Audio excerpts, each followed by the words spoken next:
Buen día, mi nombre es Lucero Bonilla G., psicóloga de profesión, caminante por vocación y artista de corazón. Soy la directora de Andarse Escuela, desde donde acompaño a personas y grupos para animar el viaje hacia la soberanía interior.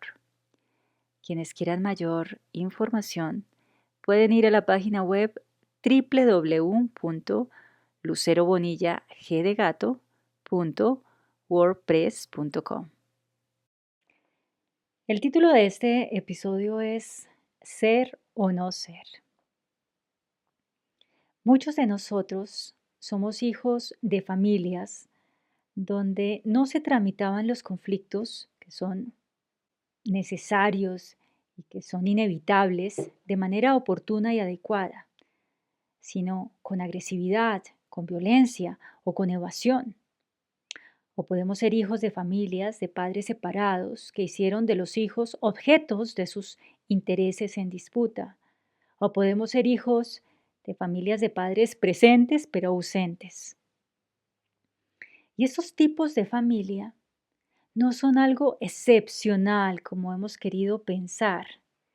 Esa es otra historia que nos contamos, que hay un mundo de familias ideales, felices, en donde hay afecto, claridad de propósito, que ofrecen un entorno seguro, propicio para crecer y desarrollarse como seres autónomos, con valores que aman la vida, pero que desafortunadamente la familia que a nosotros nos tocó fue la excepción.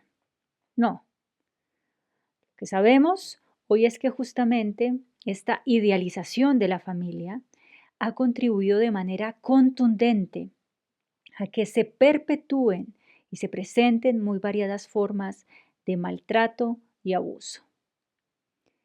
Y no sé si es atrevido o más bien obvio expresar que, contrario a lo que podríamos decirnos, es que la mayoría de las familias son disfuncionales. O si no, miremos la sociedad que está constituida por estos núcleos. ¿Cómo está esta sociedad? Ahora bien, ¿qué hace el niño que nace en estos entornos? Podría ser que deje de ser niño para volverse un pequeño adulto que quiere ayudar, pero se siente impotente.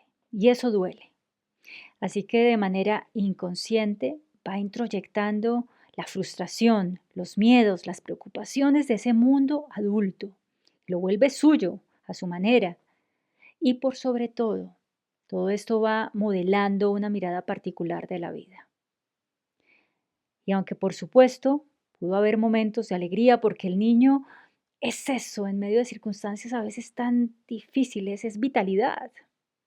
También creo que podemos recordar, y tal vez no se pueda traducir en palabras, lo que se respiraba mientras se crecía. No importa lo que se dijera o no, había una atmósfera, un aire que se respiraba. Ahora, el niño encarna una paradoja maravillosa.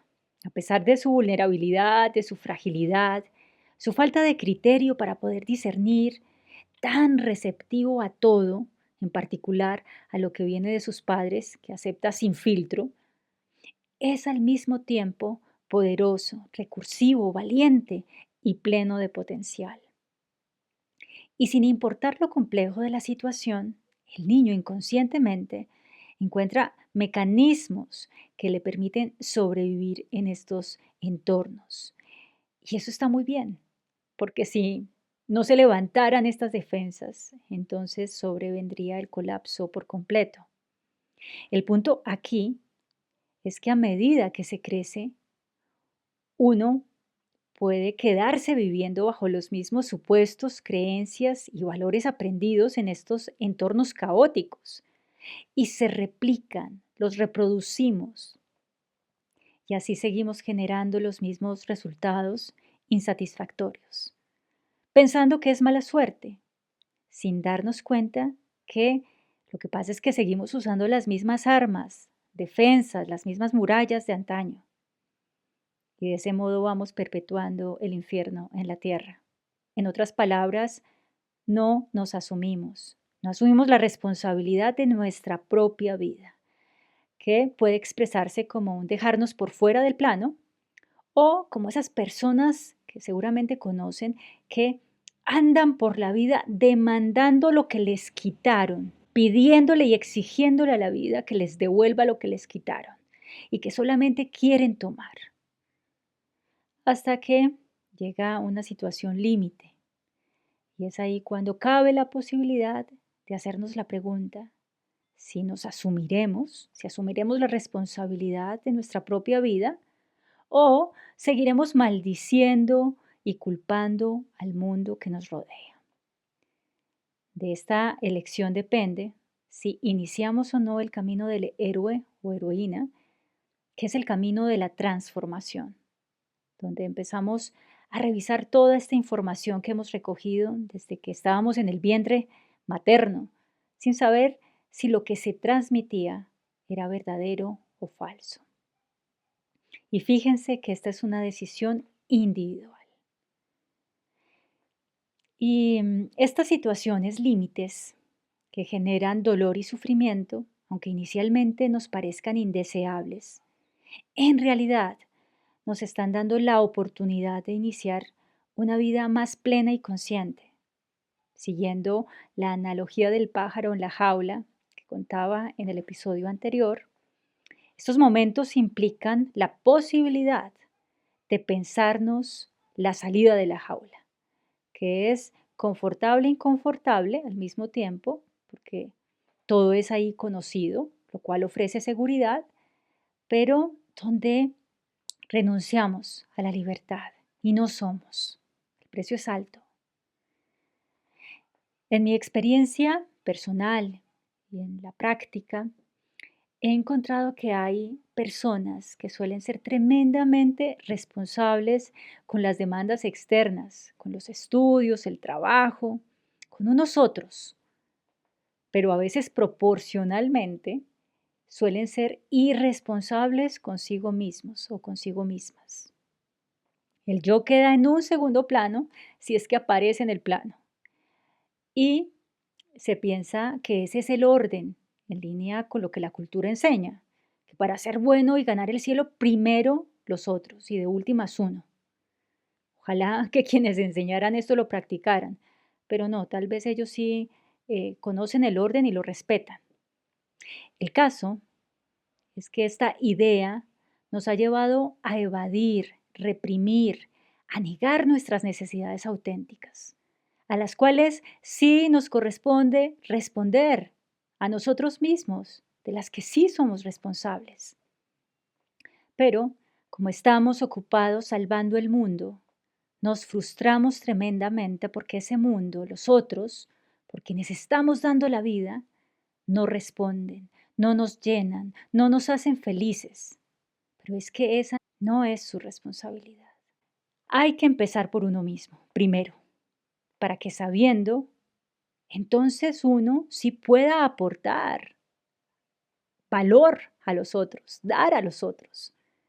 De lo contrario, mucho de lo que se hace hacia afuera es una forma de evasión de la responsabilidad propia, manteniendo ese deseo consciente o inconsciente de que sean los otros los que les devuelvan, les den lo que cada cual debería darse a sí mismo.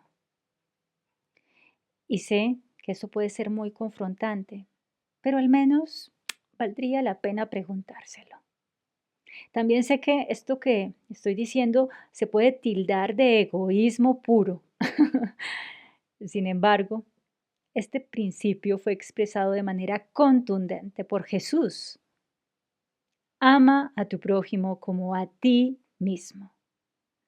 Y aún me sigo preguntando cómo fue que se llegó a tremenda distorsión. Que pensar y hacer la tarea por uno mismo, de uno mismo, es egoísmo. No lo entiendo todavía. En conclusión, no es lo mismo ser responsable a secas que ser responsable de uno mismo. Si fuimos niños que crecimos en entornos familiares disfuncionales y no se respondió de manera adecuada y oportuna, sobre todo a nuestras necesidades emocionales y espirituales, tal vez se haya aprendido que así debía ser y sigamos como adultos replicando el mismo patrón. El camino del héroe o heroína empieza cuando uno asume que tiene una vida y que esa es la primera responsabilidad para poder así asumir las demás desde un lugar de conciencia y de mayor soberanía. Volviendo a la analogía de la jaula y el pájaro, ser responsable a secas significaría pararse en su esquina de la pequeña o grande jaula, muy puntual a las 5 de la mañana, y hacer sonar su triste canción a cambio de comida y agua.